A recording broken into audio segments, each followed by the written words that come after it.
Self-managed superannuation funds have become something of great interest over the last few years. The growth of self-managed superannuation funds has been astronomical.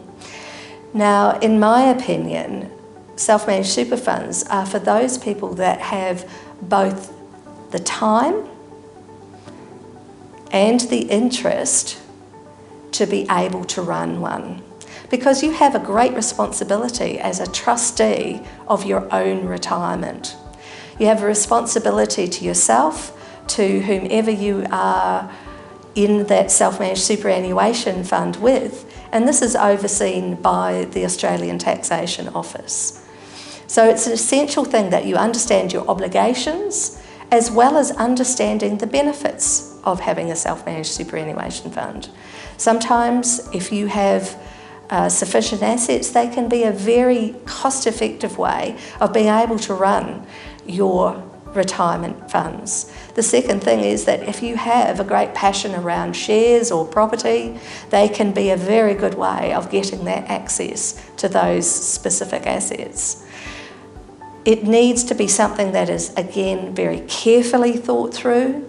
You need to be aware of what your obligations are, as well as being aware of what you're trying to achieve. In the end, the law is very explicit about this.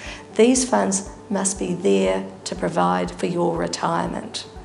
They're not a way of trying to get around any existing legislation around superannuation. They're not a way of trying to get assets that you mightn't otherwise have and that you just want to. I can remember the days when people had hang gliders in their self-managed superannuation funds. How that fulfilled the objective of actually setting aside funds for your retirement, I would say was very questionable. But that was probably about 20 years ago now, and the law has tightened up considerably since then. A couple of examples I've seen over the years with people making mistakes with superannuation. One was actually where a client was rolling over their superannuation fund to a self-managed super fund, and they didn't realise that they were cancelling a whole heap of life insurance benefits that they wouldn't be able to get outside that superannuation fund.